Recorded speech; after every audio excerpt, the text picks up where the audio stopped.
شب و روزتون بخیر. خب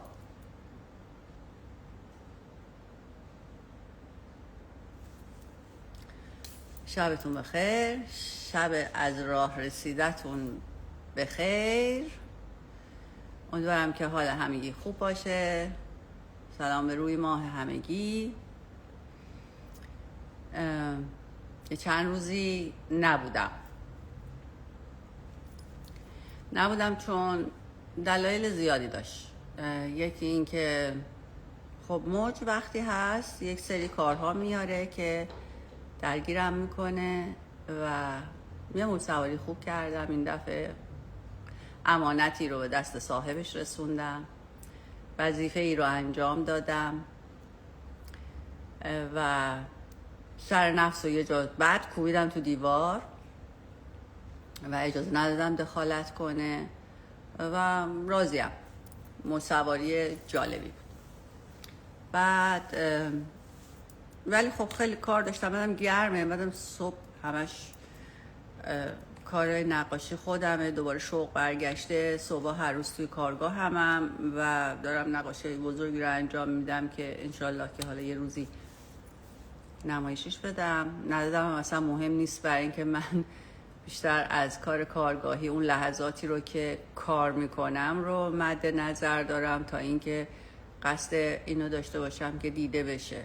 هیچ کس از دیده شدن بدش نمیاد، ولی منم دیده شدن رو دوست دارم. ولی اون لحظات کارگاهی برای من در واقع به شکل یک مدیتیشن عمیقه و چون صبح خیلی زودم انجام میشه هیچ جوری اونو از دست نمیدم.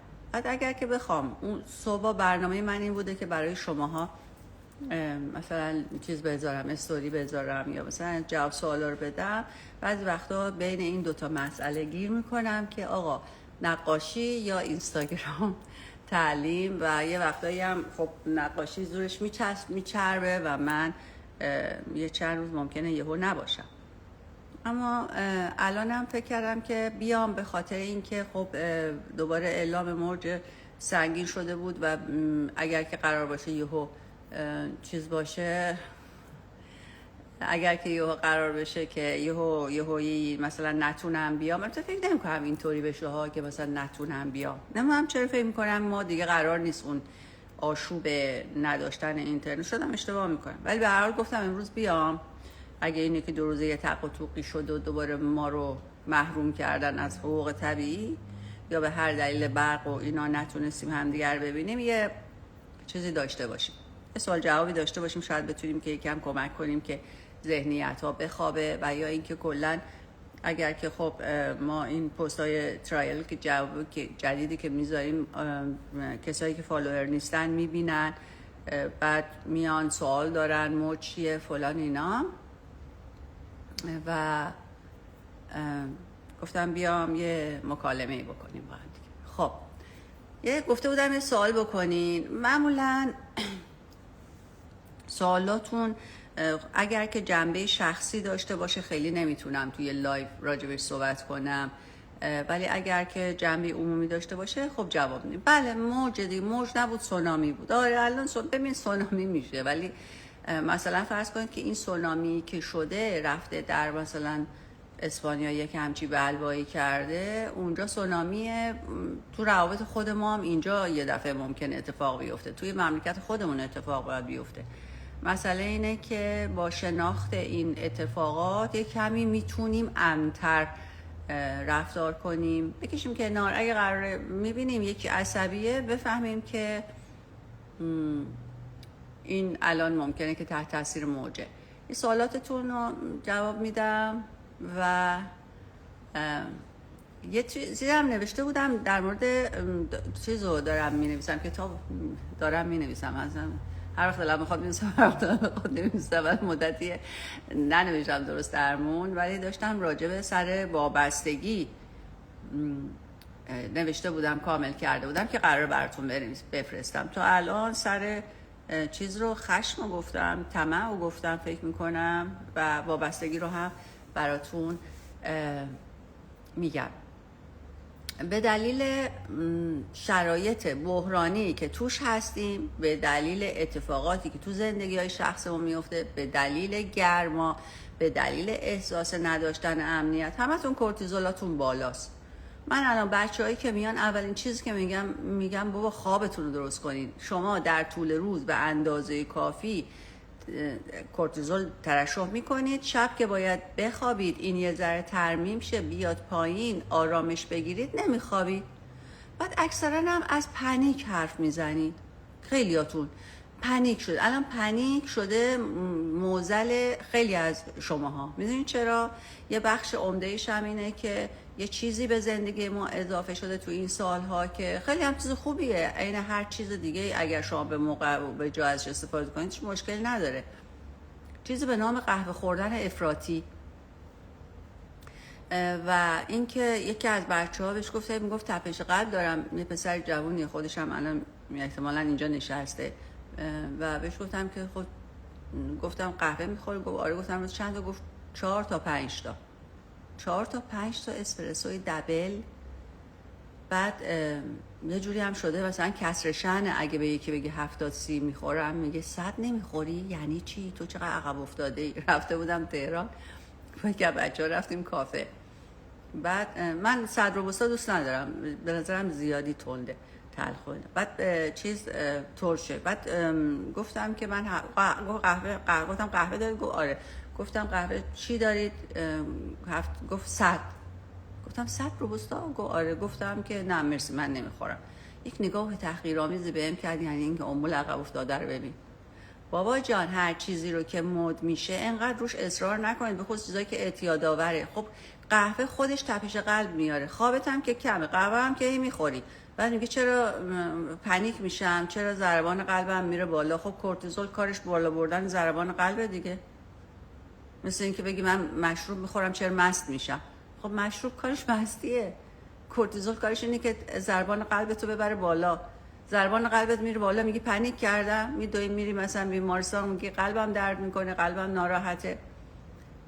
یکی دیگه از بچه‌ها که اونم همین مسئله رو داره رو الانم قطعا اینجا نشسته داره نگاه میکنه، یه ذره قهوه خوردنتون رو کنترل کنید. این همه قهوه قهوه قهوه چی شده بابا؟ چای میخوردن ایرانیا. یه زمانی ما قهوه میخوردیم، قهوه از ایران رفت به کشورهای دیگه، از چین چای اومد ایران. الان دوباره قهوه برگشته به شکل افراطی. تو اروپا آمریکاش هم کسی نمیاد 5 تا قهوه اسپرسو دبل بخوره در طول روز. یه دونه صبح بخورن خیلی که بخوام بخورن، یه دونه عصر بخورن که تازه من همون یه دونه عصرم نمیخورم. عصر اگه یه دونه قهوه بخورم بیخواب میشم. شما هر جا میرین به نظرتون میاد قهوه بخورین، نخورین آقا، اینقدر قهوه نخورین. بعد قهوه ها هم داره فله میاد، بعد اصلا اون کیفیت ها هم معلوم نیست داره یا نداره. و بعد متاسفانه شنیدم که در بعضی کافه ها بهشون اضافه میکنن یه چیزی که شما نیاز بیشتری داشته باشید به این که هی برید تو همون کافه قهوه بخورید. یه ذره حواستون باشه. این که الان آنی یه برچسبی به خودتون میزنید که من پنیک میشم، این نه باعث افتخاره، نه باعث ناراحتیه، نه باعث هیچ چیز دیگه.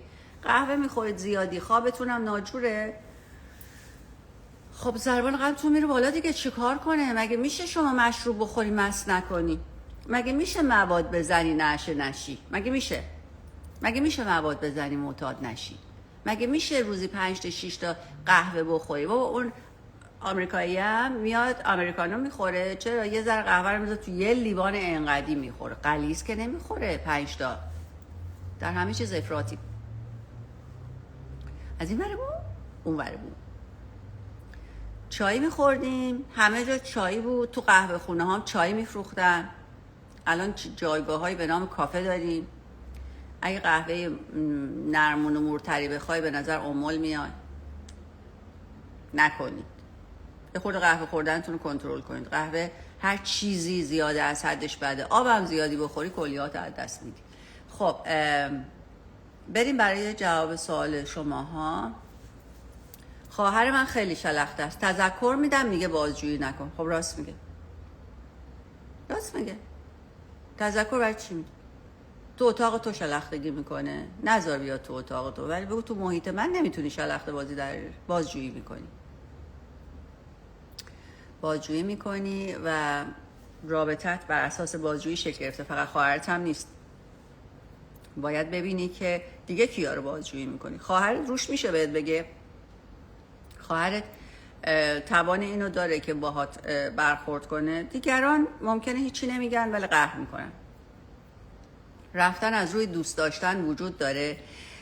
برای آدمایی که ترس از دست دادگی دارن و وابستگی شدید دارن، بله، کسی که وابستگی شدید داره و ترس از دست دادن داره و احتمال این رو میده که روزی ترک بشه و بذر رها شدگی داره، ترک میکنه که ترک نشه. این روزها هم حالم خوبه هم کلافه. پیشنهاد بدین مادران ایران چه کنن، این فرزندان ناخلف. مرسی عشق بانو جان.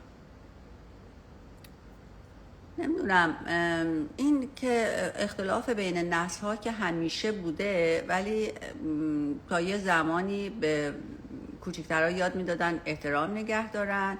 الان خود بزرگترها احترام رو برداشتن، یعنی کار کردن که احترامی دیگه وجود نداره، به دلیل وابستگی که دارن، به دلیل ترس هایی که دارن بی احترامی میبینن و این دنیا دست به دست میچرخه. نمیدونم چه کار باید بکنی چی، ولی کن که اختلاف بین نسل ها همیشه بوده. قبلترها بچه ها فرزندان تو دلشون نگه میداشتن، بعد از مثلا عمری که خودشون بچه دار میشدن ممکن بود پدر مادرانشون رو بفهمن، درک کنن یا نکنن، ولی الان از همون ابتدای کار درک نمیکنن و مجازن به اعلام. سلام. بذر رو اگر پیدا کنیم باید چی کار کنیم؟ نگاه ناظر رو چجوری باید پیدا کنیم؟ اولا که بذر رو پیدا کردن اگر که با چیز باشه، با حضور ذهن باشه، خیلی جالبه، چون ذهن محق تر میشه. اما اگر در نگاه ناظر نگاه میکنی، مثل آدمی که بیننده که یه فیلمی رو میبینه، مثلا اگر اسمت سعیده است، یه سعیده کوچیکی رو در نظر میگیری، میبینیش که اونجا چه اتفاقی افتاده. بعض رو که پیدا کردی، نوبت اینی که بین حقیقت و واقعیت چیز بشی، تفاوت قائل بشی و نگاه کنی ببینی واقعا واقعیت چی بود. آیا از دیدگاه اون بزرگترا اون اتفاق چی بود، یا از دیدگاه کسانی که اونجا بودن این اتفاق چی بود؟ در نگاه ناظر ما حکم صادر نمی کنیم، در نگاه ناظر فقط بررسی می کنیم و بعد از بررسی کردن اون نوبت این میشه که ببینیم حافظه سلولی ناشی از این بحث چیه. حافظه سلولی در فیزیک شکل پیدا میکنه و در فیزیک محکم میشه. چیزی که در فیزیک اتفاق بیفته رو میشه کنترل کرد، میشه سیناپس های مغزی ناشی از اون رو هرس کرد. ببینید ما رفتارهای تکراریمون به دلیل تکثیر سیناپس های مغزیه و سیناپس ها حتی مثلا اعتیاد به هر چیزی، به هر، از سیگار بگیر برو تا اعتیاد به کار، برو تا اعتیاد به معاشرت، برو تا اعتیاد به سکس، برو تا اعتیاد به غذا خوردن، همه اینها در اثر تکثیر سیناپس های مغزی اتفاق میفته تا ما یه کاری رو به شکل روتین انجام بدیم. کسی که سیگار میکشه ممکنه که اصلا سیگاری حرفه‌ای میشه، ممکنه که اصلا یادش نمیاد که سیگار کشیده، در حالی که سیگارشو کی روشن کرد، در حالی که برای کسی که مبتدیه سیگار کشیدن به شکل ارادی انجام میشه. در آدمی که سیناپس های مغزی تکثیر شده براش برای روشن کردن سیگار، بین انگشت گرفتن، خیلی کاملا ناگاه اتفاق میفته و به شکلی برنامه خودکار اتفاق میفته. حافظه سلولی هم همینطوره. وقتی که فرمان داده میشه بر اساس اون سیناپس های مغزی یه سری رفتارها رو انجام میدن، باعثش میشن یک سری رفتارها به هم دیگه میچسبه و از یک اتفاقی مثلا ممکن شما بی اختیار گریه میکنید. بعد از دیدن بذر و درک فرق بین حقیقت و واقعیت، نوبت کنترل حافظه سلولی در بدنه، در فیزیک. ما وقتی که در فیزیکمون یک چیزی داریم، یک فرمانی داریم به نام عطسه در مقابل فلفل یا مثلا گرده گل، ممکنه ما در طول اون فصل 3 ماه هم درگیر آبریزش بینی هستیم، ولی فکر نمی‌کنیم دنیا به آخر رسیده. آبریزش بینی رو کنترل میکنیم، آنتی هیستامین میخوریم، سعی میکنیم گل نخریم بیاریم تو خونه، اگه گل تو حیاته یه خورده احتیاط میکنیم. سعی میکنیم اون دوران آلرژی رو رد کنیم، یعنی با بدنمون کنار میام. اما در حافظه سلولی ناشی از بذرها ما مرعوب اون اتفاق، مرعوب اون حافظه سلولی میشیم و کاملا خودمون رو میدیم دستش. حافظه سلولی باید کنترل بشه. کاری که در واکاوی اتفاق میفته اینه که تمرین داده میشه. وقتی که بذر رو پیدا میکنیم، وقتی که فرق بین واقعیت و حقیقت رو با هم میبینیم و اون کسی که داره نگاه میکنه همیشه موافقه برای اینکه اوکی درسته، دقیقا این همون چیزیه که اتفاق افتاده و من این دقیقا همون چیزیه که من الان دارم نگاه میکنم، میبینم که این حقیقت و واقعیت با هم دیگه فرق داشته و بله من دچار حافظه سلولی ام. بعد از اینکه حافظه سلولی مشخص شد تمریناتشون رو میگیرن. به همین دلیله که 4 هفته 1 ساعته هستن. به همین دلیله که بین این 1 ساعت تا 1 ساعت بعدی تمرین هایی داده میشه برای کنترل همین حافظه سلولی. این کل مسیره. من از سر خودپسندیم آب خوردم. بله، آدم ها از سر خودپسندی آب میخورن، از سر خودپسندی وابستگی، خشم، از سر همه اینا. و موج کارش همینه، انگشت میذاره روی اون سرهایی از نفس شما که دچار فعالیته. اگر شما آدم عصبانی هستید با چیزهای خشمگین کننده روبرو میشید. اگر آدم ترسویی هستید، راجع به چیزایی میترسید، ممکنه با ترساتون روبرو بشید. اگر از دست دادگی یا هر ترسی دارید، مثلا بیماری هراسی که خیلی الان شایعه، اگر شما بیماری هراسی داشته باشید اینجاتون درد میگیره، اونجاتون درد میگیره، هر چی هم میره دکتر میگن هیچی نیست تو موج، یا میزنه به جسمتون. موج میاد برای همین. من فکر میکنم دامادمون دسته به زن داره، تا بحث با خانوادهش میشه خواهرم میزنه. خواهرم چی کار کنه؟ خواهر شما بازی شکنجهگر قربانی داره، خواهر شما در جایگاه قربانیه، خواهر شما توانایی شکنجه کردن دیگران رو داره، خواهر شما اگر بچه کوچیکی داره وقتی که از شوهرش کتک میخوره انرژی از دست رفته رو ممکنه از فرزندش بگیره، یا انرژی از دست رفته رو ممکنه از کسی که بهش نزدیکه بگیره یا بهش نسبت بهش ضعیفه. خواهر شما باید واکاوی بشه، خواهر شما باید یاد بگیره قدرتش رو پیدا کنه و پس بگیره، و خواهر شما باید یاد بگیره بازی‌هاشو بشکنه. همه چی عجیب غریب شده یا من اینجوری فکر میکنم؟ نه خدایی همه چی عجیب غریب شده. خیلی همه چی عجیب غریب شده. منم همینطور فکر میکنم. موج که ایشون شد. این موجه از اون روزی که سونامی شد، از قبلش حتی که من اعلام سونامی کردم، اولا که موج که همیشه تقریبا ما وقتی وسط یک دریای طوفانی هستیم، الان هم سر سیاهی زمستونه، طوفان هم بالا گرفته، ما این موجا میره و برمیگرده، میره و دوباره با شدت برمیگرده. بعد یه موج بزرگ که اونجور سونامی میکنه، یک همچون زلزله ای رو درست میکنه، یک همچون فاجعه جهانی رو درست میکنه. همیشه هم گفتم این تا مدت ها، وقتی سونامی میشه تا مدت ها این موج میره برمیگرده. مثل که مثلا تو دریا یه موج خیلی بلندی میاد میزنه ولی بعد هی رفت و برگشت میکنه. الان هم تو این چند روزه خیلی هی رفت و برگشت کرده. خب نمیشه که هر دقیقه بیام بگم موج. خب دیگه گفتم دیگه، ببین موج الان دریاست الان، ولی موج بزرگ رو اعلام میکنم. تو این 2-3 روزه هم هی رفت و برگشت داشت، ولی دیگه امروز گفتم اعلام کنم چون اعلام مجدد شده بود و الان دوباره ما منتظرش باید باشیم. و من توصیه میکنم که بیش از هر چیزی مراقب باشید که موج رو رد نکنید. زمانی که شما موج رو رد میکنید که خب دیگه باید منتظر برگشت شدیدش هم باشید دیگه. یعنی زمانی که موج میاد و من این موج رو به یه آدم دیگه رد میکنم، خب منتظر برگشتش هم باید باشم. امیدوارم که برگشت ندید و اجازه بدید که این بگذره. ساحل باشید، بذارید اگرم میاد از روتون بگذره و تموم کنه و بره. این هی رفت و برگشتش رو مکرر نکنید. بعد حالا یه چیز دیگه که هست، بین همون وقتایی هم که وقت هست که عقب کشیده، کسانی که موج به موج میچسبونن خیلی زیاده. یعنی نمیذارن این آرامش برقرار باشه، هی رد و بدلش میکنن با هم دیگه. خب من گذاشته بودم باکس رو دیر گذاشتم و الان میرم که ببینم که کسانی که حاضرن سوال چی دارن. برای درمان افسردگی در خانه و محیط سمی چه کار کنم؟ بیدا خانم، اولا که محیط سمی نشانه از بازی‌های ذهنی قدرتیه که در یک محیطی آدمایی که هستن سم به هم دیگه میدن. محیط سمی نیست، آدم‌ها از طریق سم به هم تغذیه میدن، از طریق انرژی لطیف کثیف. وقتی که ما برای روابطمون برای انرژی نیازمند روابط با دیگران هستیم، اگر نتونیم روابط رو بر اساس مهر و تعامل برقرار کنیم، بر اساس بازی ها برقرار میکنه ذهن، و ذهن برای هویت خودش ناچار این بازی ها رو درست کنه تا زمانی که ما آگاه بشیم بهش. محیط سمی نیست، روابط شما به بازی آغشته است. اون کسی که شما بهش میگید سمی، اونم میره میشینه برای یکی میگه که فلانی سمی بود. چرا؟ چون در رابطه بین شما دوتا انرژی به شکل نامتعادلی میچرخه. افسردگی دلیل نبود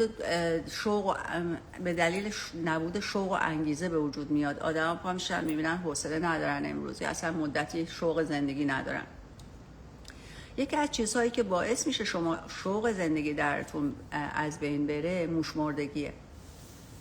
موشمردگی به دلیل اینه که اگر یه آدمی طولانی در یک محیط پر استرسی بمونه، که به حول و قوه الهی هممون الان طولانی مدت توی محیط پر استرسیم، مثلا همین که شما هر روز صبح پاشی من آدم خیلی چیز نیستم، ولی اول صبح دست خودم نیست، زودی این چشم وا میشه نگاه میکنم ببینم کجا بوق ترکیده، کجا چه خبر، کجا کیو کشته، و هر چقدر سعی میکنم اینو از خودم دور کنم سخت برام، برای اینکه جزئی از غریزه بقای منه که اطلاعات رو ذهن از بیرون بگیره و حواسش به خودش باشه. خب همه ما همین.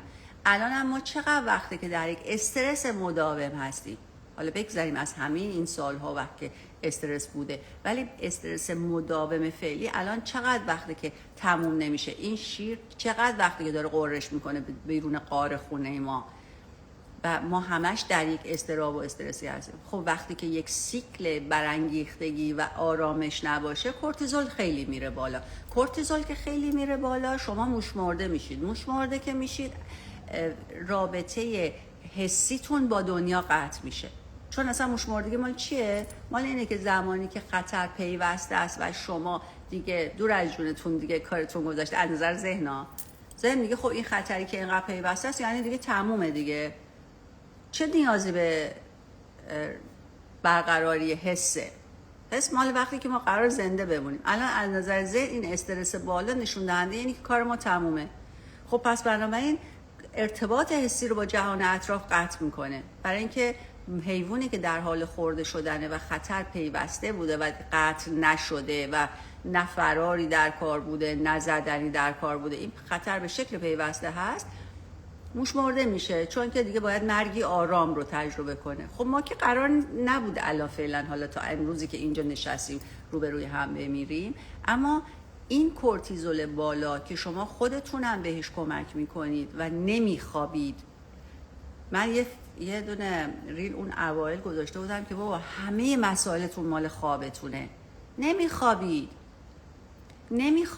و دیر میخوابید. خب این کورتیزول کی بشینه پایین؟ بالاخره یه زمان این کورتیزول باید بیاد پایین دیگه. شما نمیتونید که تمام روز بار استرس رو با خودتون جمع کنید، اون زمانی هم که باید بخوابید که این کورتیزول بخوابه شما باز دوباره بیداری دارید اخبار نگاه میکنید، این نوره، خوابتون کمه.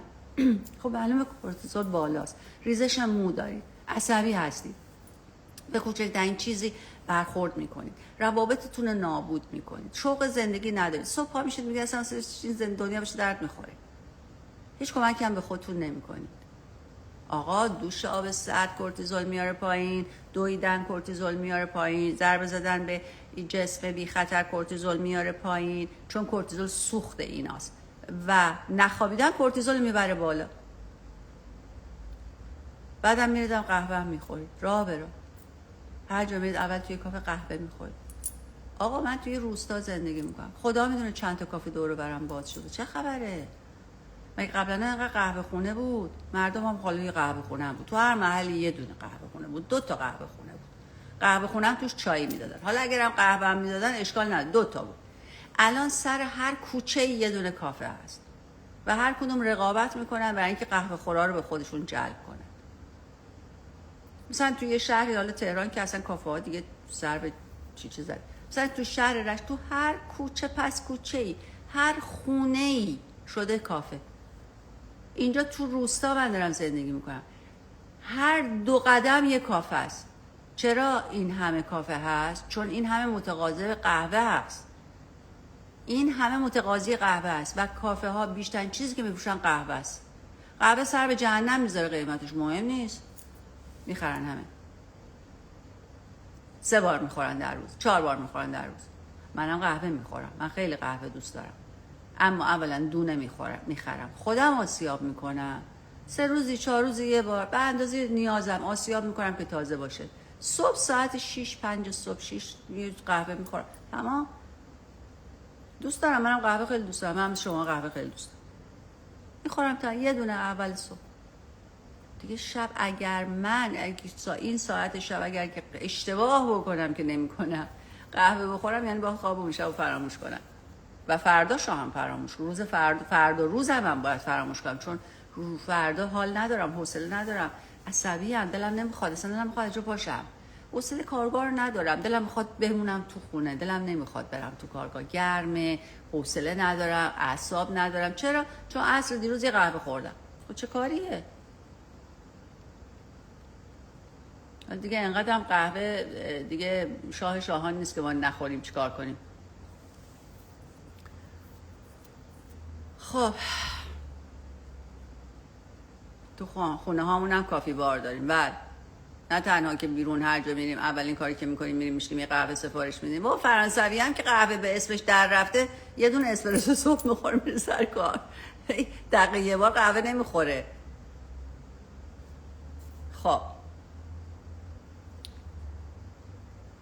خب اینم از آموزش چگونه قهوه بخوریم. دیگه راجع به همین فقط درس نداده بودم. با احساس دلتنگی و کلافه شدن چه کار کنیم؟ و ریشش رو ببین چیه، ریشش ببین چیه. ذهن داره چی غر میزنه؟ دلتنگم. دلتنگ چی؟ سر وابستگی فعاله؟ سر وابستگی بیچارت کرده؟ خب دیگه چی؟ باید چی کار کنم؟ من دارم دیوونه میشم، استرس بیپولی، نگران خانواده. خب خیلی سوال کلیه، نمیدونم چی به این جواب بدم. استرس بیپولی الان خیلی ها داریم، برای اینکه خب شرایط اقتصادی جوریه که در خطره. و میشه در دوباره یه ویدیو توی یوتیوب بذارید که شکستن این چرخ‌ها رو بگید؟ خب یه بار که گذاشتم به تکرار که نیست، باید ببینید اون یوتیوب و همه اون فیلم. بعد واقعا کار آسونی نیست، یعنی اینکه یوتیوب با این اینترنت، بعد من باید یه چیز ضبط کنم، بعد بفرستم برای ادمین یوتیوب، بعد ادمین یوتیوب اولی بار لود شه برای ادمین یوتیوب، بعد ادمین یوتیوب بشینه اینو لود کنه بفرسته روی یوتیوب. بعد خب گذاشتیم که ببینید این که یک کلامی گفته میشه یک بار کامل توی یوتیوب و 10 بار اینجا گفته میشه، برای اینه که من میدونم شماها به تکرار نیاز دارید، 1000 بار باید تکرار کنم این حرفا رو، ولی اصلش کلش اونجا هست دیگه. وقتی یه چیزی اونجا هست که دوباره 3 باره نمیگم که.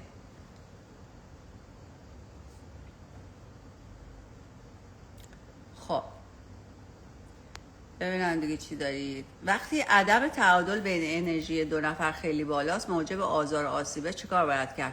شما میگید کات غلطه، من هیچ وقت نمیگم کات غلطه. کی گفته که یه کسی که شما رو آزار میده، با زبانش آزار میده، با رفتارش آزار میده، کات کنید؟ خب بله، منم اگه الان مثلا یه دونه مثلا نشستم تو تراس، یه حیوانی میاد میخواد منو نیش بزنه، خب مقابله میکنم. ولی اگر رفتم مقابله کردم، پا شدم از تو تراس اومدم توی خونه و با خودم گفتم پشه ها چقدر نامردن، این پشه های بی انصاف، این عقرب بدجنس، چجوری دلش اومد منو بزنه؟ یا اینکه از این عقرب و پشه فرار کردم به یک عقرب و پشه دیگه، این اشتباهه. اگر کات میکنی چیزی رو از درون کات کن، کات بیرونی فایده نداره. اگر شما کات کرده باشی از درون، انقدر حساس نیستی به اینکه اون آدم چی میگه، اون آدم چی کار میکنه، الان راجع به من داره چه فکری میکنه، الان از من خبر داره یا نداره، آی خبر نداشته باشه، آی کسی بهش نگه من چی کار دارم میکنم. شما تا زمانی که یک آدمی برات محلی از اعرابه که کات نکردی یا ادایی در وردی، اون ادا هم با یکی دیگه جبران میشه. کات کردن مهم نیست از بیرون، شما از درون کات نمیتونید بکنید. اگر از درون کات میکردید انقدر اذیت نمیشدید. کات بکنید، ولی چیزی رو که کات میکنید بازی باشه. اول بازی خودتون رو با اون آدم و با آدمای دیگه و با درون خودتون کات کنید، بعد کات کنید. اصلا من یه چیزی رو دارم میگم، اگر شما حقیقتاً از درون با یه آدمی کات کنید، اون آدم خود به خود از زندگی شما میره بیرون، نمیمونه که بمونه چی کار کنه. فقط در یک صورت میمونه که یار شما باشه و بر اثر بازی ها بینتون یه اختلافی باشه. اگر یار نباشه، همراه نباشه، درس باشه، معلم باشه، جلسه امتحان باشه، وقتی که شما بازی رو تموم میکنید میره. لازم نیست شما کات کنید، خودش میره، خودش دنیا جداش میکنه، خودش هم که نخواد بره دنیا جداش میکنه. پس بنابراین زمانی که شما با یه آدمی فکر میکنید کات کردید، فکر میکنید از زندگیتون بیرونش کردید، ولی هنوز حساسید بهش، کات نکردید. بس تا زمانی که کات نکردید همین هست. با خودتون بازی میکنید، با اونم بازی میکنید.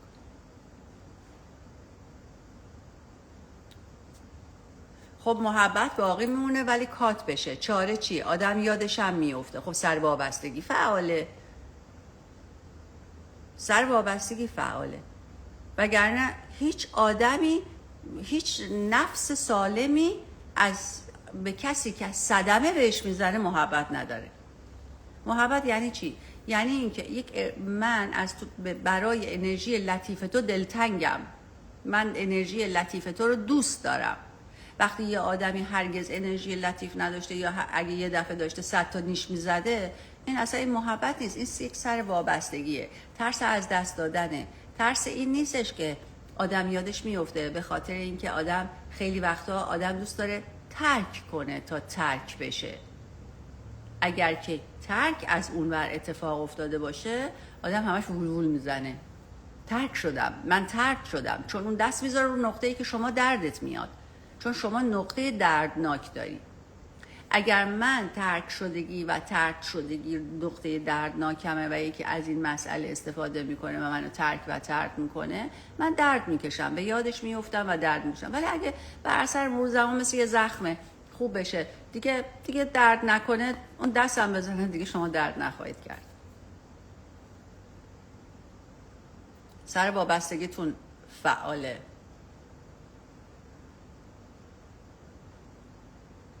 دوست من رفتار آزاردهنده نداره، ولی نمیدونم چرا همش ازش دوری میکنم. گاهی حس میکنم حرف مشترک ندارم باهاش. اینم بازیه. نه، حرف مشترک نداری واقعیتش اینه که آدم وقتی حرف مشترک نداره یعنی اینکه بلد نیست چطور ارتباط عاطفی برقرار کنه و چطور رد و بدل انرژی مثبت کنه، انرژی لطیف بکنه. آدما اگه همدیگر انرژی لطیف داشته باشن، راه ارتباط با همدیگر رو پیدا میکنن. این حرفه که من تو رو دوست دارم ولی حوصله ندارم باهات حرف بزنم. من تو رو دوست دارم ولی حوصله ندارم به حرفات گوش بدم. ما بچه‌مون رو دوست داریم، خب، و خیلی وقتا بچه‌مون میاد داره چرت و پرت میگه، داره از مدرسه‌اش تعریف میکنه. ما چه علاقه‌ای داریم بدونیم کی پاک کنه کی برداشته؟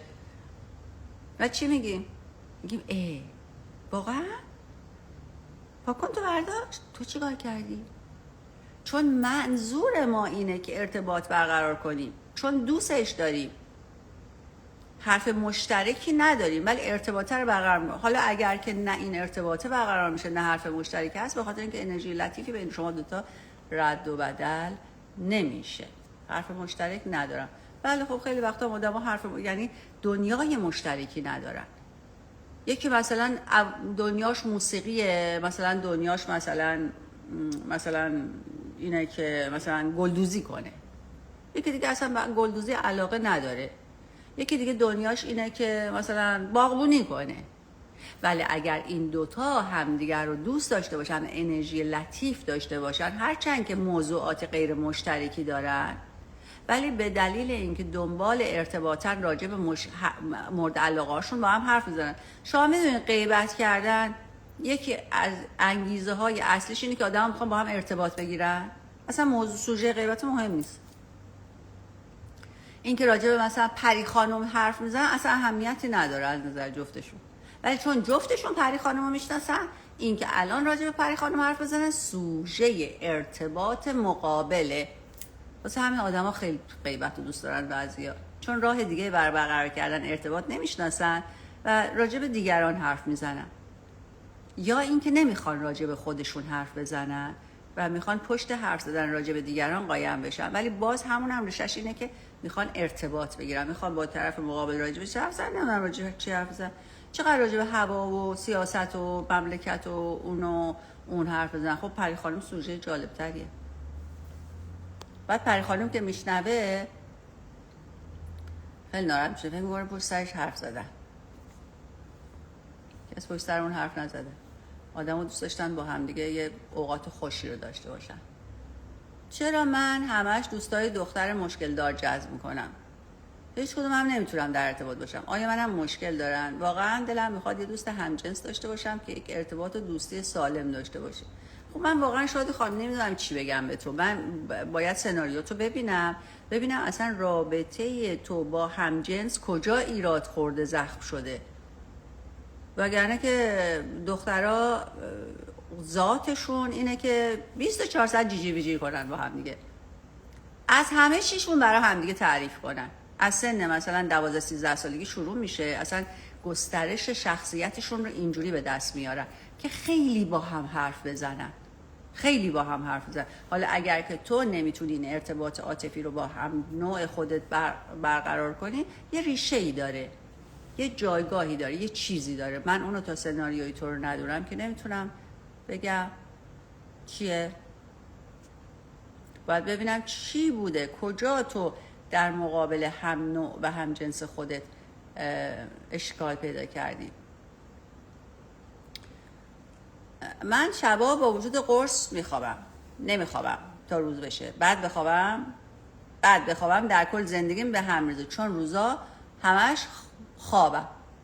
خب من الان اگه تو اینجا باشی به تو میگم تا چه ساعتی گوشی دستته؟ تو میگی تا وقتی بخوابم. میگم کی میخوابی؟ میگی ساعت 1-2 شب. بهت بگم قرص تو کی میخوری؟ میگی مثلا 9-10. در حالی که هیچ نیازی به قرص نداری. اگر شب ساعت 8:30 فکر کنی گوشی اگه دستت باشه میتره که تو دستت 8:30 نور آبی گوشی، صفحه تلویزیون یا مانیتور لپتاپ اگر تو صورت شما باشه ملاتونین قطع میشه. اینو من 1000 بار گفتم. من در آرامش کامل دارم زندگی میکنم، توی دور از اجتماع خشمگین. فیلمی بود دور از اجتماع خشمگین، مرل استریپ بازی میکرد. من در دور از اجتماع خشمگین زندگی میکنم. صبحام ساعت 5-6 دیگه تو کارگاه هم هستم. یه حدود 2-3 ساعت نقاشی، نوعی مدیتیشن با چشم بازه، نوعی نه کلا یک مدیتیشن خیلی قویه نقاشی. چون زمانی که داری نقاشی میکنی، بچه‌ای که کار هنری میکنن میدونن، زمانی که تو درگیری نشی که این رنگ تیره تره، اون یکی روشن تره، این آناتومی اینه، این عقب، این جلوه، این بالاست، این پایینه، و تو ذهن مدام مشغول کار اصلی خودشه، تجزیه، تحلیل و گرفتن خروجی بیرونی، دیگه فرصتی برای این نمیمونه که تو ذهن بخواد این برابر بره و انرژی صرف کنه، انرژی خرج کنه، در واقع انرژی هدر بده. در چه من خیلی آدمی هم که آرومم، با خودم به صلحی رسیدم، بازی‌های ذهنی قدرتیمو قطع کردم، کاری ندارم دیگران چی راجع به من فکر میکنن، من راجع به دیگران دیگه فکر نمیکنم و دارم زندگی میکنم. روزانه هر روز صبح که پا میشم خورشید رو میبینم، شکر میکنم با این همه، بدون هیچ دغدغه. خب یه سری دغدغه‌های کلی مملکتی و جنگ و اینا رو کاری ندارم، هست. اما من شب اگر ساعت 8:30 بشه، 8:50 بشه 9 و گوشی دست من باشه یعنی دیگه چی. الان برم بخوابم، نه که هیچ فکر ناراحت کننده داشته باشم، خوابم نمیبره، اصلا خوابم نمیبره. تا یک ساعت و نیم خوابم نمیبره، در حالی که روتین من اینه سر اینجوری خواب ساعت 9 شب من خوابم. اما اگر 8 و نیم گذشت تا 9 من گوشی دستم بود دیگه خواب پر. صبح چجوریه؟ همون 5 پا میشم، مشکلی ندارم، 5 پا میشم، اما نه مثل همیشه خسته، کسل، بی حوصله، حوصله کارگار ندارم، حوصله نقاشی ندارم. خب برای من که اینقدر دارم فکر میکنم که همه زندگیم روی روالیه که ذهنی نمیشم، با کسی درگیری ندارم، با کسی دعوا ندارم، با جهان خودم به تعامل رسیدم، قبول کردم هر چیزی رو که هست، قبول کردم هر چیزی رو که نیست، قبول کردم. همینه، تو همین باید آرامشم رو پیدا کنم. این رو رسیدم بهش، دریافتم، دستم ازش بر نمیدارم به هیچ دلیلی، به خاطر هیچ کس. با این همه این صفحه گوشی این کار رو با من میکنه. شماهایی که از صبح تا شب 1001 جور بازی ذهن قدرتی دارید، 1001 جور مسئله دارید، تو محیطای پر استرس زندگی میکنید، شبم تا صبح نمیخواد، بعد میخواد پنیک نشید، میخواد خواب تو خوب باشه، میخواد مثلا روزا با شوق باشید، کاراتون رو پیش بگیرید، اهمال کاری نداشته باشید، موشمرده نباشید. نمیشه که.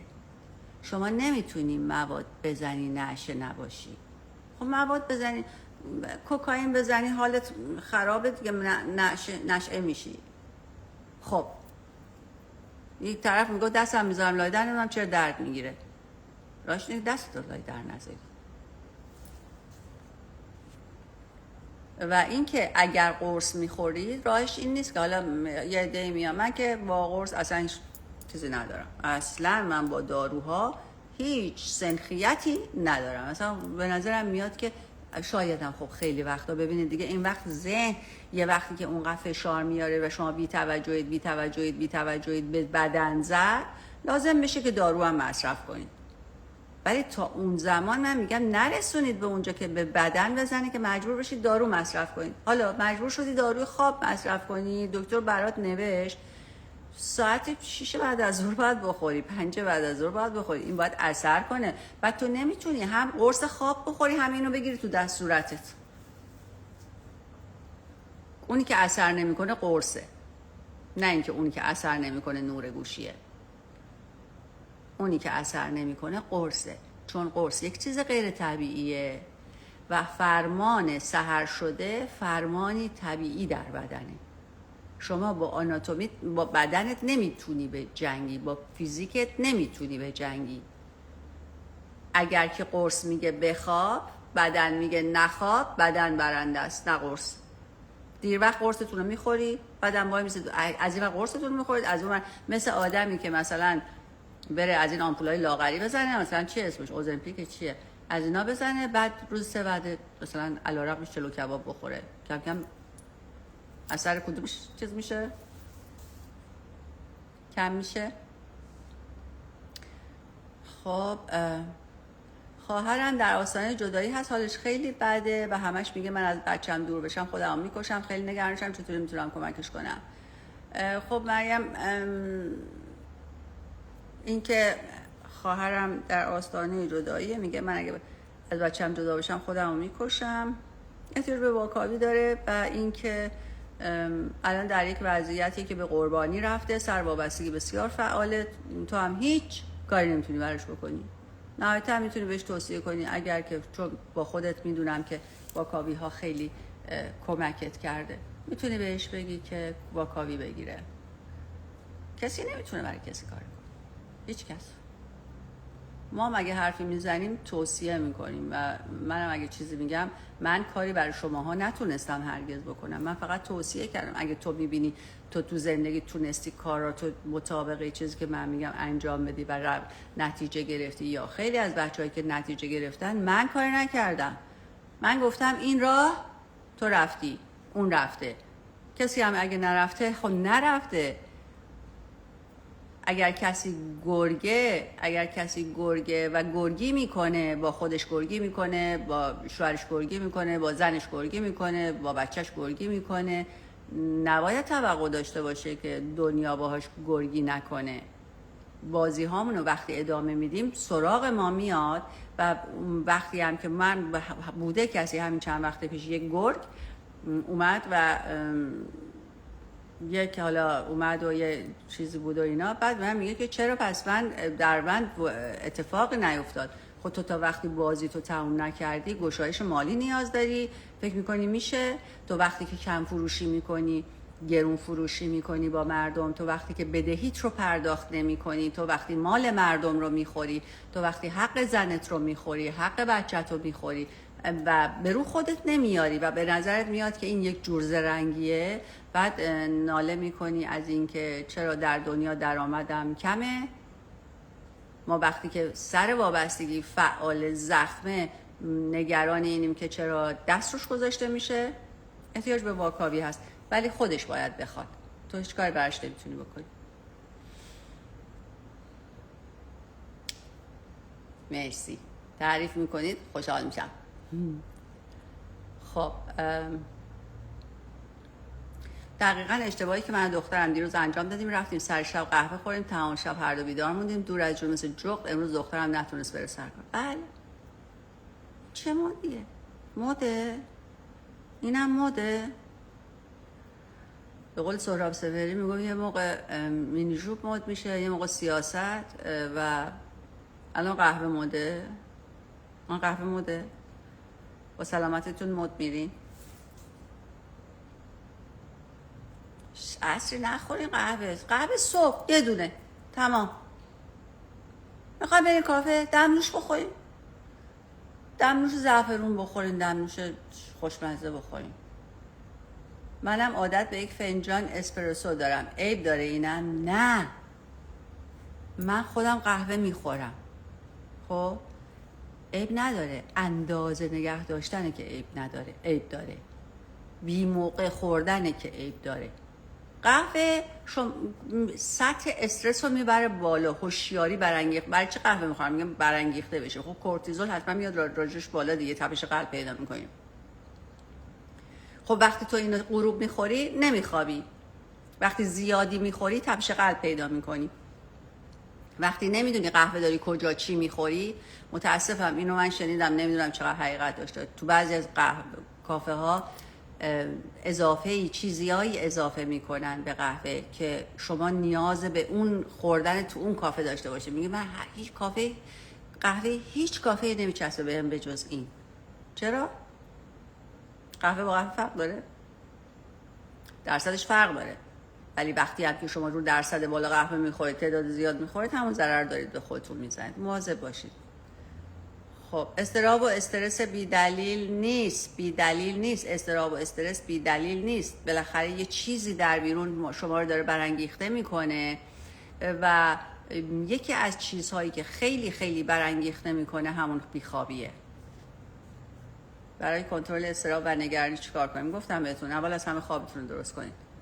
من از استرس این که جنگه نمیخوام بچه دار بشم و باز به تنهایی در پیری و نگرانی از آینده همش چیزه. آقا ذهن ابزار تحلیله. این 10,000 بار ذهن ابزار تحلیله، اما ذهن یه خاصیتی داره.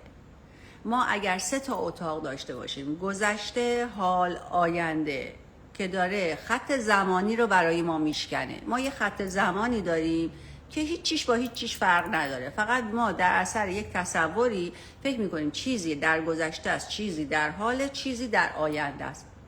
اما ذهن اینطوره فرمولش، ذهن نمیتونه وارد اتاق آینده باشه بمونه مگر اینکه سوژه‌ای برای تحلیل داشته باشه.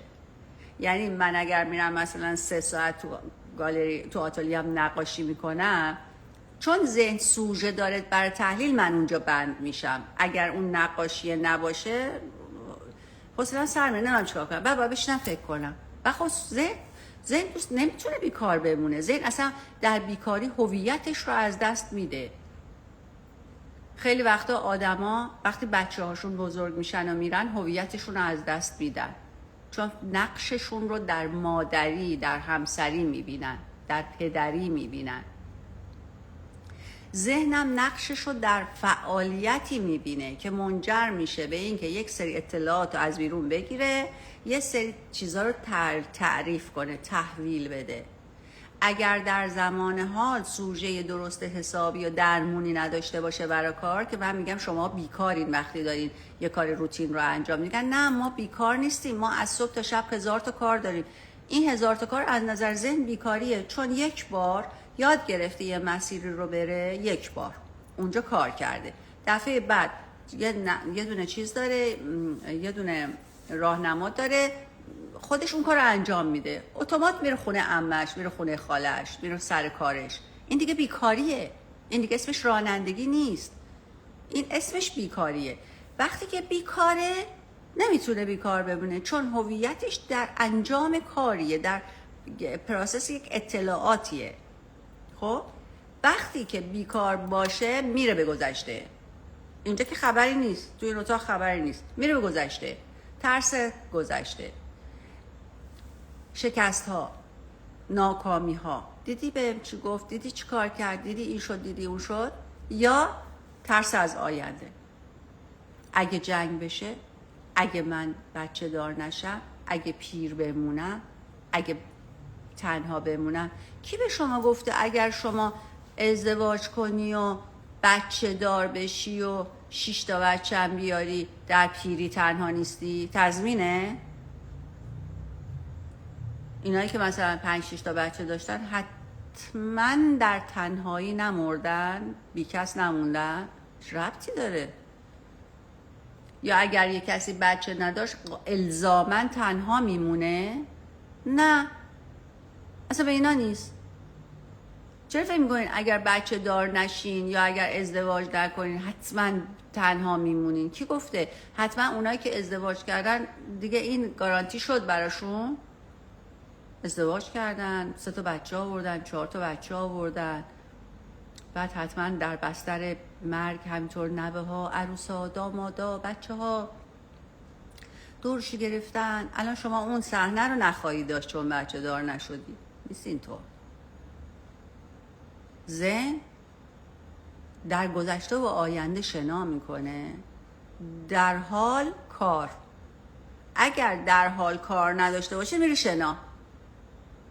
به خاطر همینه که بهتون میگم تکنیک ها برای این گسترش پیدا کرده توی معرفت نفس که شما زمانی که در مقطعی هستید که بیکارید، بیکاری نه بیکاریه یعنی که من هیچ کاری ندارم، بیکاری یعنی که من این کار روتینی رو دارم انجام میدم. من دارم مثلا حتی اگر حساب دارم که باید اعداد و جمع بزنم، رقم بزنم، اینو تو اینجا وارد کنم، اونو تو اونجا وارد کنم، 10 سال حساب دارم دیگه، اسمش کار نیست که، اسمش بیکاریه. خب میتونم اون وسط که دارم کارام میکنم با خالم هم دعوا کنم، با همسرم هم دعوا کنم، میتونم بترسم از آخر ماه، میتونم پیش بینی کنم که وای الان اونجا چی میشه، میتونم برم به گذشته شنا کنم، میتونم برم به آینده شنا کنم، چون در زمان حال چیزی برای انجام وجود نداره. یه برنامه‌ایه، مثل هواپیما میره سیستم کروز داره، سیستم پرواز چیز داره، یا مثلا این ماشینایی که الان جدید اومده که شما بهش اصلا احتیاج به راننده نداره، برنامه رو دادن بهش، مثلا از اینجا میری تا فلانجا، برنامه رو داره، خودش میره. بنابراین این که میخواید از گفتگوی ذهنی و درونی خلاص شید و این ور رو آروم کنید، لازمه تو زمان حال بمونید. بعد میگن خیلی سخته، ما همیشه تو ما نمیشه که همش مراقبه کنیم، که نگفتم همش مراقبه کنیم، شما همیشه هم ذهنی نیستید. وقتی که واقعا گرفتار یه کاری هستید، درگیرید، دارید یه چیزی رو حل و فصل میکنید، یه مسئله‌ای دارید، یه کاری دارید، حالتون خوبه، از سر کار که میاید خونه، کارتون که تموم میشه، کار چالشیتون که تموم میشه، این اتفاق میفته. یکی از بچه‌ها بهش گفتم ببین به من بگو ببینم کیا ذهنی میشی. گفتش که نمیدونم. من هم گفتم نه، وقت داره، ساعت داره، برو یه نگاهی بکن، برای هفته دیگه بیا به من یه بررسی بکن تو طول این هفته، ببین که چه موقعی ذهن به تو حمله میکنه. گفت من ساعت 4:30 5 بعد از ظهر. گفتم چطور؟ گفت من گفتم برنامه‌تو به من بگو، میرم سر کارو، اونجا هزار یکی مسئله و مشکل دارم، بعد که برمیگردم کار خونم هم که تموم میشه، نهارم هم که میدم و همه کارام همین میشنم و هجوم ذهن به من شروع میشه. گفتم خب برای اینکه اون موقع بیکاری، حالا یه کاری کنین، نگاه کنین تو این هفته، تو این 3-4 روزه. بعدم الان به بچه‌هایی که بهشون تمرین میدم که آقا دستفره، میگم 8 گوشی نگاه، میگن آخه دچار اضطراب میشی. میگم که خب دچار اضطراب میشی که گوشی رو دمر بذار، پادکست گوش بده، لایو منو گوش بده، یه موسیقی گوش بده، یه کار دیگه ای بکن. ولی هر کاری میکنی بکن. آقا مثلا 40 سال پیش این گوشی بود، چیکار میکردن آدما؟ یا معاشرت میکردن، یه کتاب میخوندن، گلدوزی میکردن، یه کاری میکردن، یه کار دستی میکردن، زمانشون میگذشت. ولی الان ما برای فرار از استرسمون میریم گوشی رو نگه میگه، هی اسکرول میکنیم دوپامین فیک بگیریم، اون باعث میشه ما نخوابیم، استرسمون میره بالا، دوباره این یه چرخه مریضه، یه چرخه مریضه.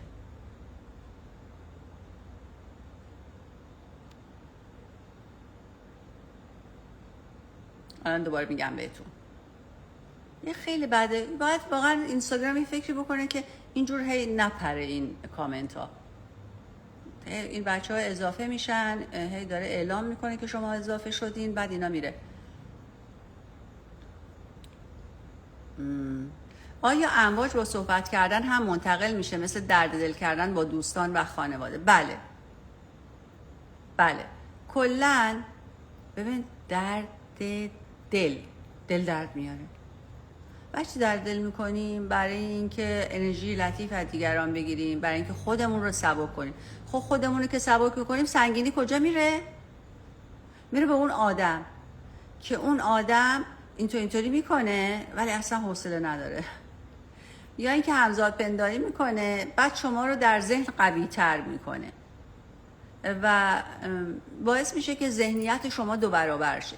شما اگه بیای بشین جلوی من، برای من با من حرف بزنی، از یه قصه‌ای بگی و من گریم بگیره، شما قوی تر میشید در قصه‌تون. شما قوی تر میشید در قصه‌تون، ذهن شما قوی تر میشه در قصهش. اگر با شما مخالفت کنه، شما تخلیه انرژی میشید. اگر فقط اینجوری کنه، حوصله‌اش از دست شما سر بره، شما تشعشعش رو میگیرید. و آره، امواج اتفاقا با کلام خیلی خیلی خیلی خیلی خیلی منتقل میشه. مثلا ما با کلام انرژی کلامیمون میتونیم انرژی موج رو منتقل کنیم. تو تصمیم گیری ها همیشه بین دو راهی میمونم، حتی بعد از تصمیم گیری هم دو دل میمونم و تو ذهنم به گذشته برمیگردم. چرا به نظرشون؟ به خاطر اینکه هیچ وقت به شما در بچگی، به من میگه وقت خوابته، هیچ وقت شما در بچگی چیز نشدین، بهتون اجازه تصمیم گیری مستقیم داده نشده. کسانی که حتی تا لباسشون هم یکی دیگه میخریده، بهشون اجازه داده نشده که تصمیم شخصی بگیرن. وابسته به تصمیم افراد دیگه بودن، تصمیم گرفتن براشون سخت میشه، ولی تمرینی میشه حلش کرد.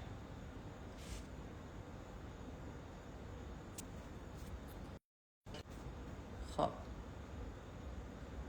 امیدوارم که چیزی داشته باشم. درست 1 ساعته که دارم حرف میزنم.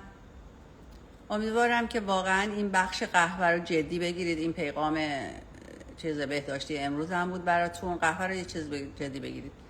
همه شکنجهگر قربانی رو هی میخوام بشکنن، دوباره توش گیر میکنم. چیکار میکنم؟ بیا با کاوی، تنهایی پسش بر نمیای، بیا کمکت کنم. برای اینکه میدونی چرا شکنجهگر قربانی رو با 1 نفر میخوای بشکنی، در حالی که تو 3 جبهه این مشکل رو داری. با 1 نفر شکنجهگری میشی، با 1 نفر شکنجه میکنی، خودت هم شکنجه میکنی. یه جا قربانی میشی، یه جا قربانی میکنی، یه جا هم که خودتو 24 ساعته قربانی میکنی. بعد آدما میخوان همیشه تو قسمتی که قربانی میشن رو فقط عوض کنن. حواسشون نیست که مطلقم میگن، یکی دیگر هم تحقیرم میکنن، خودشون هم که تحقیر میکنن، خودشون هم که سرزنش میکنن. برم از بالاتر ببینم. من همیشه اضطراب و استرس دارم، همیشه دلشوره دارم، همیشه با تپش قلب بیدار میشم، همیشه گردنم و کتفم گرفته. به یک چیزی بسیار مقاومت داری یا چند چیزی. 2 خوابت خوب نیست. 3 قهوه میخوری زیاد. ولی اون 2 که خوابت خوب نیست بسیار مهمه. اگر نسبت به هر چیزی که مقاومت داری، نسبت به هر چیزی که مشکل داری تو زندگیت، هر چی که هست، هر چیز استرس آوری که تو زندگی تو هست، اگر که تو سطح آستانه تحملت بالا باشه به دلیل اینکه خوب خوابیده باشی، مقابله کردن با مشکلات بیرونی کار زیادی نه که نداره، خیلی آسون تره تا تو وقتی که کورتیزولت بالاست. آدمی که ببین تو گرسنگی هم کورتیزول میره بالا، بعد آدم میگه من نمیدونم چرا من وقتی گرسنه میشم، من یه اخلاقی دارم وقتی گرسنه میشم خیلی عصبی میشم. نه عزیز، همه همین حسو دارن. همه آدم ها در اثر گرسنگی کورتیزول توشون میره بالا، چون اون انسان بدوی باید خوی وحشیگریش بالا میومد تا بتونه شکار کنه. خب و شما عصبی میشی به خاطر اینکه اضطراب داری چون کورتیزولت بالاست. خوابم که نداری که کورتیزولت بیاد پایین. نسبت به یه چیزی هم در زندگی بیرونیت مقاومت داری، چیز داری، کشاکش داری، بعد میگی چرا با تپش قلب از خواب بیدار میشم؟ خب کورتیزول کارش اینه که تپش قلب بده دیگه. کورتیزول کارش چیه؟ کورتیزول کارش اینه تپش قلب بده، مردمک چشم شما رو درشت کنه، شما رو آماده حمله یا دفاع کنه، در حالی که نه چیزی برای حمله هست نه چیزی برای دفاع. بعد شما میگی من نمیدونم چرا این حالم. بخواب، درست بخواب. 8:30 گوشی رو بذار کنار. سمه گوشی 8:30 سمه. کاش که یکی اینو میفهمی.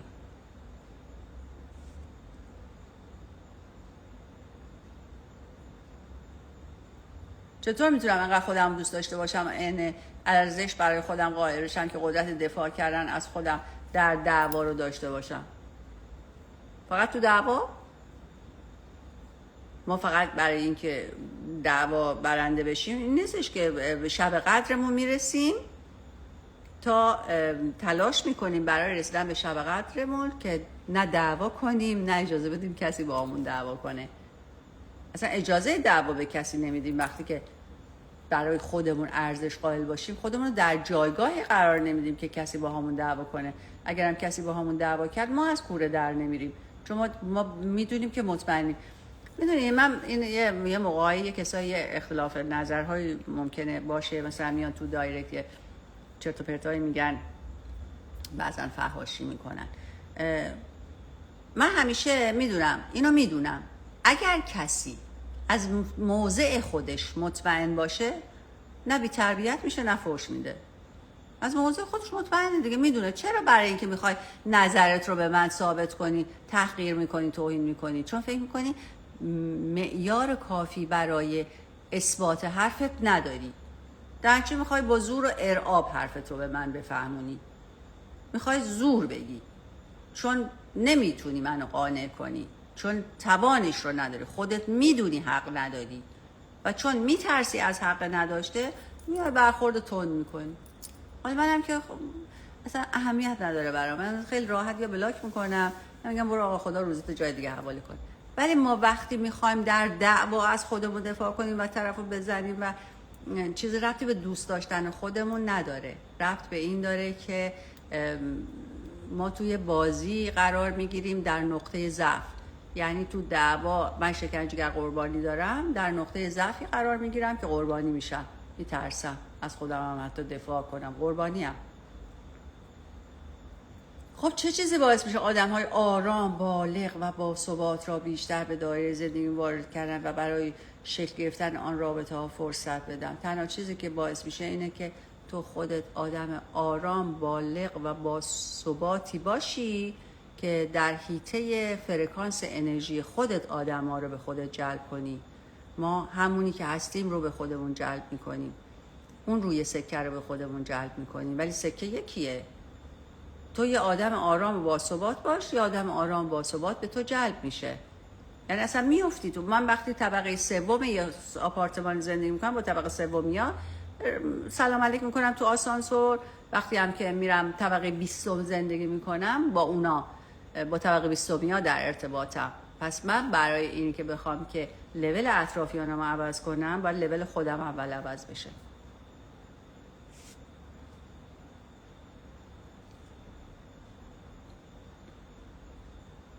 همخونه من خیلی شلخته است، وقتی تذکر میدم میگه بازجویی نکن. خب شما بهش بگید که تو حریم من نریز تا من بازجویی هم نمی کنم، دارم از حق خودم دفاع میکنم. تو داری وارد حریم من میشی، وقتی که تو میریزی و من مجبورم جمع کنم، این اسمش بازجویی نیست. این تذکر اینه که بار خودت رو خودت بردار، مسئولیت داشته باش. اگر که وقتی که تو محیط من رو ناآروم و ناآشفته میکنی، این بازجویی نیست. من حق دارم که اعتراض کنم به این که تو اگر تو جایگاه خودت باشی، تو مثلا یه اتاق داری، برو تو اتاق خودت هر چقدر میخوای ریخت و پاش کن، منم تو اتاق خودم هر چقدر دلم میخواد ریخت و پاش میکنم. اما تو حال جفتمون موظفیم هیته همو تمیز نگه داریم. این هیچ ربطی به بازجویی نداره. دوستانی که میشینن پای این مبحث خواهشاً انگشتشون رو به دیگران نگیرن. تا یک کلمه یاد میگیرین این نیستش که اگر هرچی به حق کسی گفت چرا این کارو میکنی، این اسمش بازجویی نیست. بازجویی زمانیه که ما میخوایم با اون کلام، با اون جمله، با اون رفتار کسی رو کنترل کنیم. اگر در حیطه خودت هر کاری میکنی بکن، اما اگر در حیطه من داری یه کاری میکنی، خب من باید کنترل کنم دیگه. اگر که تو لباستو میریزی رو مبلی که من میخوام بشینم، این اسمش بازجویی نیست. جمع کن. اینطوریه. سوال بپرسم جواب میدید؟ خب بعدم چیکار میکنم؟ از ساعت 7 اینجا نشستم، الان 8 دقیقه است، چیکار دارم میکنم؟ دارم جواب میدم دیگه. و نادر جون چجوری ساعت 9 بخوابیم؟ منم همیشه ساعت 9 نمیخوابیدم که. بعدم که من نمیگم ساعت 9 بخوابید، من میگم ایدئالش اینه که ساعت 9 بخوابید، 5-6 صبح پاشید. خیلی وقتا آدما نمیتونن ساعت 9 شب بخوابن، ساعت 10-11 شب از سر کار میان خونه. ایدئالش اینه که ساعت 9 شب بخوابید. ولی اگه 10 شب هم میخوابید، فکر نکنید الان انتقامتون باید از دنیا اونجوری بگیرید که ساعت 11 تا ساعت 3 صبح بشینید پای اینترنت و بعدم صبح ساعت 8 هم که باید برید مشکل پیدا میکنید، نمیتونید. پدرم در اومد انقدر پرسیدم. چیو پرسیدی؟ خب من چه میدونم، میپره میره. من میام نگاه کنم، من هر چی رو میخونم میبینم جواب میدم، وگرنه سوال جواب میدم. اگرم که جواب نمیدم یا ندیدم، آقا بنویس اون زیر همون سوالی که الان داری میکنی اون زیر بنویس. اگر فکر میکنی نمیخوای کسی سوالتو ببینه، هیچ اشکالی نداره، تو باکسا بنویس، فقط خودم میبینم تو کی هستی. تو باکسا بنویس. اگر نمیخوای زیر سوالا بکنی، زیر اینا سوال کنی، تو باکس بنویس. اگر جواب شخصی باشه به خودت جواب میدم که به درد دیگری نخوره. اگر جواب عمومی باشه اون بالا میاد، فقط یه نوشته است، من نمیدونم شما کی هستی. الان اگر اینجا ببینم میپرسم. پرخوری عصبی لطفا صحبت کنید. پرخوری عصبی یعنی اینکه ذهن دچار یه اضطرابیه که میخواد یه اسباب بازی بده دست شما و شما رو منصرف کنه. شما هم از سر شهوت فعالید. سر شهوت فقط جنسی نیست، سر شهوت خوردن هم هست، حرف زدن هم هست. سر شهوت شما وقتی فعاله، اون ذهن هم میاد قاقالیلی شهوت میده دستتون، میگه اینو بخور، به اون فکر نکن، اینو بخور، استرابتو فراموش کن، اینو بخور، یارو رو ولش کن، اینو بخوریم، اینو بخوریم. چرا؟ چون شما سر شهوتتون فعاله. مثل این که من اگر یه بچه‌ای دارم که داره گریه میکنه، من میدونم بستنی توت فرنگی خیلی دوست داره، بهش بستنی توت فرنگی میدم، اونم میخوره، ساکت میشه. راجع به سوژه تحلیل موثر الان دیگه وقت ندارم، عمری باقی بود. چشم. اتفاقا من مجردم، خیلی هم راضیم تو 40 سالگی. باریکلا به علی آقا. من فکر نمی کنم که نه ازدواج نه تجرد هیچ کدومش باعث خوشبختی بشه. خوشبختی از درون میاد، احساس خوشی از درون میاد. زمانی که شما احساس خوشیتون از درون میاد، ممکنه یه احساس خوشی هم یکی دیگه هم یه احساس خوشی از درون داشته باشه، شما دو تا با هم دیگه جفت بشید احساس خوشی مشترک بکنید. هیچ این نیستش که اگر یکی تنها زندگی میکنه آدم بدبختیه، یا ازدواج نکرده یا بچه دار نشده آدم بدبختیه. نه ازدواج، نه بچه دار شدن، نه هیچ چیزی در این دنیا به خودی خود و به تنهایی باعث خوشحالی آدما نیست. اینکه آدم فکر کنه من اگر الان ازدواج کنم، من اگر بچه دار بشم آیندم رو تضمین کردم، یک حرف واهیه. اصلا اینطوری نیست. ما اصلا نمیدونیم در آینده چی میشه. آیا در ازدواج میمونیم؟ آیا بچه ها هستن؟ آیا ما اون چیزی رو که باغچه‌ای که باش توش بیل زدیم چیزی توش در اومد یا اصلا آفت زد به اون باغچه؟ ما چه میدونیم؟ من در شناخت حق و باطل دچار تردید شدم. چه باید بکنم؟ از خداوند کمک بخوام. حق و باطل عیانه. اذهان فریب خورده دوست دارن قلب حقیقت کنن ولی در نهایت نمیشه. در نهایت یه جایی هست که روح مقاومت میکنه و اونجاست که بین حق و باطل دچار تردید میشی. در نگاه ناظر باش. حقیقت عیانه و عیان خواهد شد برات. بیپولی و نداشتن درآمد در سن 50 سالگی ذهنم و فکرم رو درگیر کرده، حالم بده. شما یه خورده تعلل داشتی در اینکه روزیت رو به دست بگیری. هیچ کس بی روزی نیست. هیچ کس بی روزی نیست. اما وقتی که ما تعلل میکنیم در به دست گرفتن روزی، این اتفاق میفته. الان هم دیر نیست. 50 سالگی ذهنم و فکرم رو درگیر کرده، حالم بده. شما یه احتیاج به یک پلن موفقیت داری. شما روزیتو باید خودت دستت بگیری. دست کی بود تا الان روزی شما؟ کی روزی شما رو دست گرفته بود؟ مگه آدم بیرون روزی هم داریم؟ نداریم. چجوری میتونیم به خودمون این حقو بدیم؟ کدوم حقو؟ نصفه مینویسید من چی رو جواب بدم. چرا همه بازی هامو شناختم، مدیتیشن میکنم، سعی میکنم آگاهی حفظ کنم ولی تغییر نمیکنم. چرا؟ چون با ذهن بازیاتو شناختی و ذهن تا زمانی که بهایی برای چیزی نده عوض نمیشه. ذهن شما بها نداده، ذهن شما یه نگاهی میکنه رد میشه. مثل یک بازی ها رو شناخته، مثل یک قصه شنیده، نیومده روش کار کنه.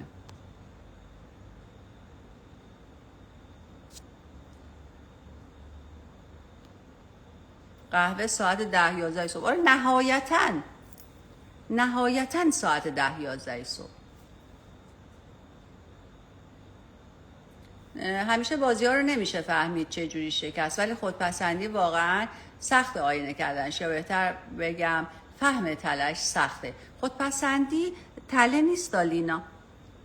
خودپسندی یکی از سرهای نفسه که در جهت غریزه بقا ایجاد شده و لازم بوده مفید باشه و الان غیر مفیده چون که از کنترل در رفته. خودپسندی لازم روش کار بشه. خودت که میدونی که گذشته رو با خودم هم میکنم. همیشه گاهی به خودم میام میبینم مدتی در گذشته زندگی کردم. شما هم نمیکنید. ذهن میره تو گذشته خوشحالشه، چون اونجا انقدر فایل های درد هست. فایل های درد هم جلو قرار گرفتن، توش غلط میزنه، میره به گذشته. تنها راهی که دارید اینه که برگردید به زمان حال. عمر ما رو میخوره، زندگیمون رو میخوره، یا در گذشته است یا در آینده، چون نمیتونه در زمان حال اگر سوژه مؤثری بهش ندی، تحلیل مؤثر نداشته باشه، میره گذشته میره آینده. مرسی شیرین خانم. خب من بیرون ایران گیر کردم چون میدونم نمیتونم بیام ایران. فعلا پروازها اغلب کنسل میشه و پاسپورتم زیر 6 ماه نمیتونم از ترکیه بیام. همش پنیک میکنم، تپش قلب دارم، ذهنم آشوبه، همش که نمیتونم بیام ایران. والا اونایی که تو ایرانن هم که همشون پنیک میکنن که الان تو ایرانیم که آقا خواهش میکنم ای اهالی پنیک، ای پنیک دریافتگان که الان همه پنیکن، خوابتون رو درست کنید، قهوه نخورید، اینقدر تکنیک ها رو استفاده کنید، در زمان حال بمونید. تکنیک حباب صدا، تکنیک چند روز پیش داشتم تکنیک های مختلف، حالا تکنیک ها تو یوتیوب گفتم، داشتم با یکی از این بچه ها واکاوی میکردم، یهو نگاش کردم دیدم اینجوریه، گفتم شونت پایین، یهو اینجوری گفتم چرا این شونه اینجا، چرا شونتون دم الان چند تاتون شونتون به گوشتون چسبیده، این چه مقاومتی شماها دارین؟ بیارین پایین شونهاتونو، ول کنین این بدنو. و این استرس دارم. اگر از ساعت 8:30 شب گوشیتو گذاشتی دمر، اگرم حالا هرچی که روشنه داری گوش میدی و میشنوی و اینا، قهوه هم کم کردی، فقط یه دونه صبح خوردی و بازم استرس داشتی، اون موقع بیا ببینیم، یا کم نشد اون موقع بیا ببینیم چیه. ولی من مطمئنم 90% اگر خوابتون رو درست کنید و قهوه رو درست بخورید، به اندازه بخورید، چیز نکنید، انقدر افراط توش نکنید، خیلیاتون حالتون بهتر خواهد شد.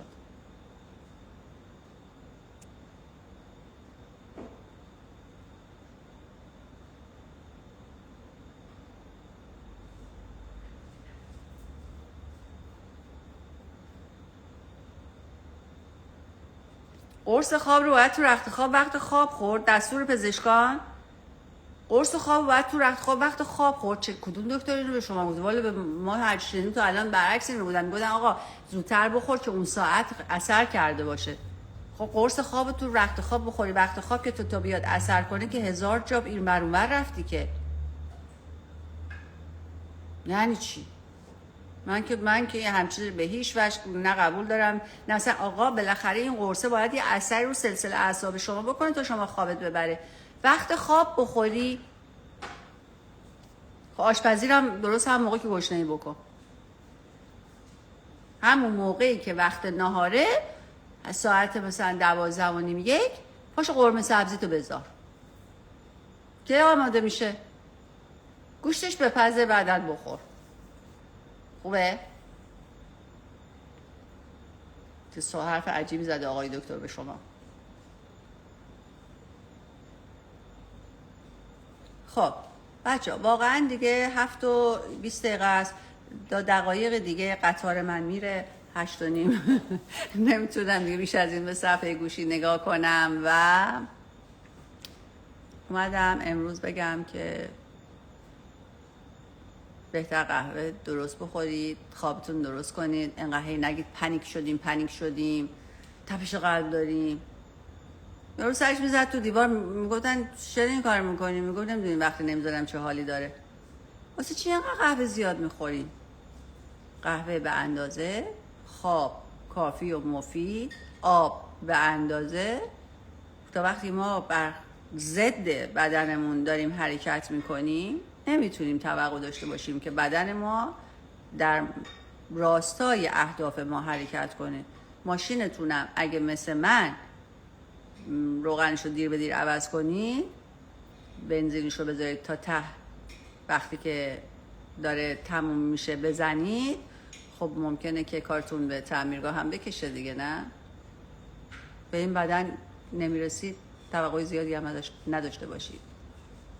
خب من دارم میرم الان، اگر که 20 دقیقه است، 10 دقیقه دیگه فقط فرصت دارم، قطارم میره و الان منم برم یه چیز کوچیکی بخورم، خیلی سبک. من شام خیلی شام معمولا نمیخورم، خیلی سبک، بعدم برم بخوابم. فردا ساعت 5 نقاشی ها منتظرم.